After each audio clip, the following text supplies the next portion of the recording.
Hello students, हमारा chapter चल रहा है बायोमॉलिक्यूल्स और जिसमें हम एंजाइम्स के बारे में पढ़ रहे हैं। तो आज हम देखेंगे टाइप्स ऑफ एंजाइम्स कि अलग अलग आधार पर एंजाइम्स को हम किस प्रकार कैटेगराइज कर सकते हैं।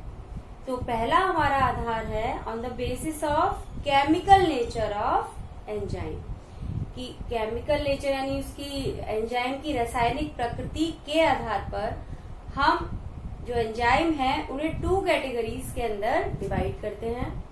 पहली कैटेगरी है हमारी सिंपल एंजाइम और दूसरी कैटेगरी है हमारी कॉन्जुगेटेड एंजाइम। सिंपल यानी सरल और कॉन्जुगेटेड यानी कि संयुग्मित। जो एंजाइम्स होते हैं वो प्रोटीन्स होते हैं और जनरली कैसे प्रोटीन्स होते हैं? टर्शरी प्रोटीन्स होते हैं और ये स्पेसिफिक होते हैं यानी कि कोई फंक्शन किसी एक पर्टिकुलर एंजाइम के द्वारा ही हमारी बॉडी के अंदर परफॉर्म किया जाएगा। यानी प्रत्येक फंक्शन के लिए अलग अलग एंजाइम्स हमारी बॉडी के अंदर पाए जाते हैं। तो हम देखते हैं सिंपल एंजाइम क्या होते हैं। वो एंजाइम जो केवल प्रोटीन से ही बने होते हैं, जिसके अंदर केवल प्रोटीन ही होता है और वो प्रोटीन ही किसका काम कर रहा है?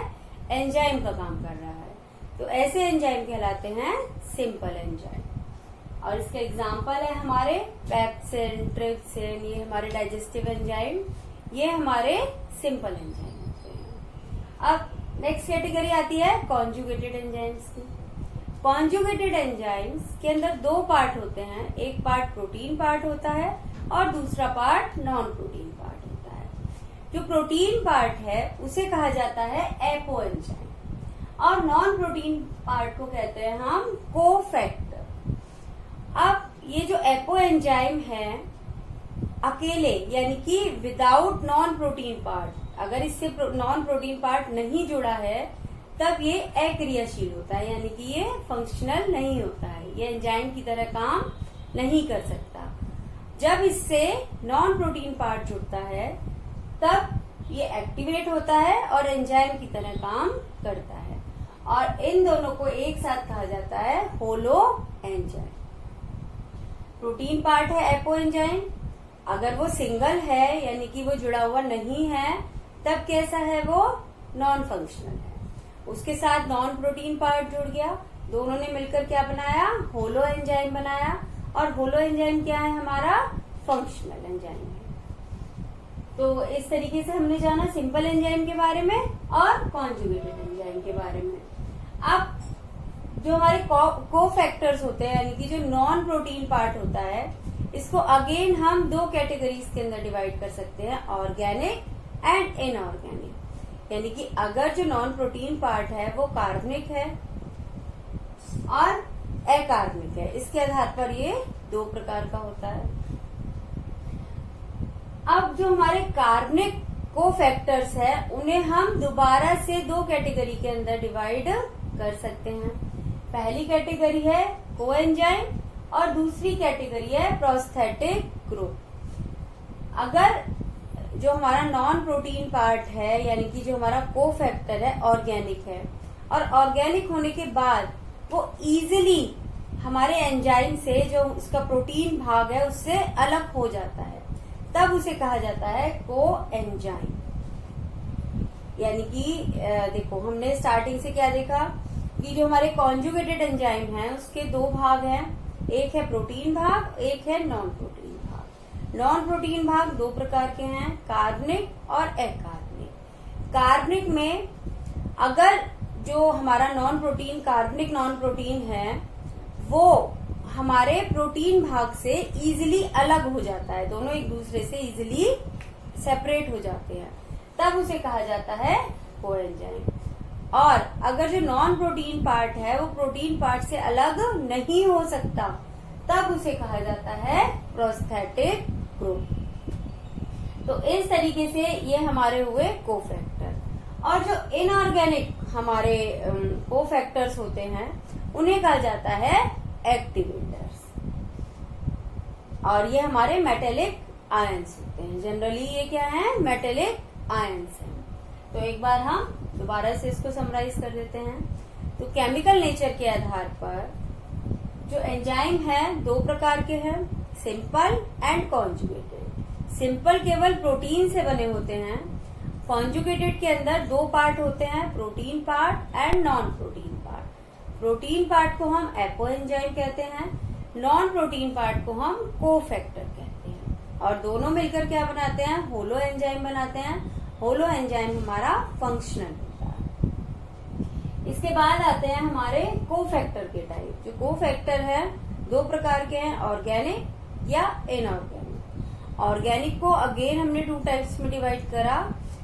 पहला है हमारा कोएंजाइम। कोएंजाइम जो इजीली प्रोटीन पार्ट से अलग हो जाए, और दूसरा है हमारा प्रोस्थेटिक ग्रुप जो कि प्रोटीन पार्ट से अलग नहीं हो सकता है। तो और इनऑर्गेनिक को हम कहते हैं एक्टिवेटर। अगर हमारा जो नॉन प्रोटीन पार्ट है वो इनऑर्गेनिक है तब उसे कहा जाता है एक्टिवेटर। तो केमिकल नेचर के आधार पर ये है टाइप्स ऑफ एंजाइम्स। अब हम देखेंगे सेकेंड कैटेगरी जिसके आधार पर हम डिवाइड करते हैं एंजाइम्स को। ओके,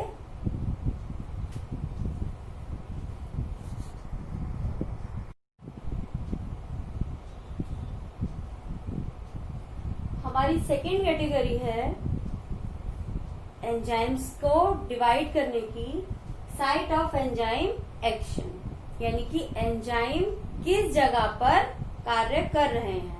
इसके आधार पर भी एंजाइम को दो कैटेगरी के अंदर डिवाइड करा गया है, एंडोजिनस एंड एक्सोजिनस। एंडोजिनस यानी कि इंट्रासेल्युलर। ऐसे एंजाइम का सिक्रीशन कौन करता है, सेल ही करती हैं। ऐसे एंजाइम जो सेल द्वारा सिक्रीट हो रहे हैं और उनका जो साइट ऑफ एक्शन है वो भी क्या है, इनसाइड द सेल है, यानी वो काम भी क्या कर रहे हैं, सेल के अंदर ही कर रहे हैं। सेल ने सिक्रीट करा एंजाइम और उसकी जो प्रोसेसिंग है या उसका जो काम है वो कहाँ हो रहा है, वो भी सेल के अंदर ही हो रहा है। तो ऐसे एंजाइम कहलाते हैं हमारे एंडोजिनस एंजाइम। अब हमारा जो ग्लाइकोलिसिस की प्रोसेस होती है, हमारा क्रेब्स साइकिल होता है, ये सारी प्रोसेस कहाँ होती है, सेल के अंदर होती है। तो ये एंजाइम कहाँ काम करते हैं, कहाँ करेंगे काम, सेल के अंदर ही काम करेंगे। ग्लाइकोलिसिस एंजाइम यानी कि वो एंजाइम जो ग्लाइकोलिसिस की प्रोसेस में यूज आते हैं, और वो एंजाइम जो क्रेब्स साइकिल की प्रोसेस में यूज आते हैं, ये कहाँ काम करते हैं, सेल के अंदर काम करते हैं। इसीलिए इनको कहा जाता है एंडोजिनस एंजाइम। अब हम बात करते हैं एक्सोजिनस एंजाइम की। जो एक्सोजिनस एंजाइम होते हैं वो सिक्रीट तो सेल ही करती है उन्हें भी, लेकिन वो जो काम करते हैं वो करते हैं सेल के बाहर।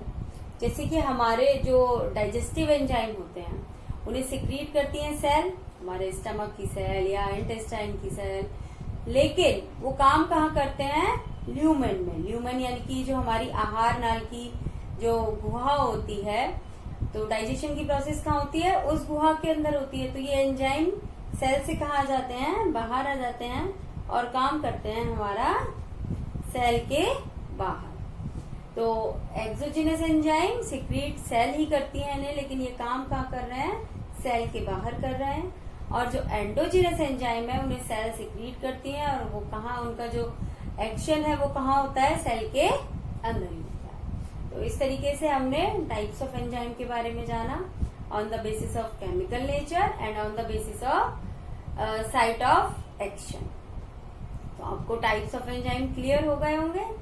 तो वीडियो देखिए, उसको लाइक कीजिए और चैनल को subscribe. Thank you and have a nice day.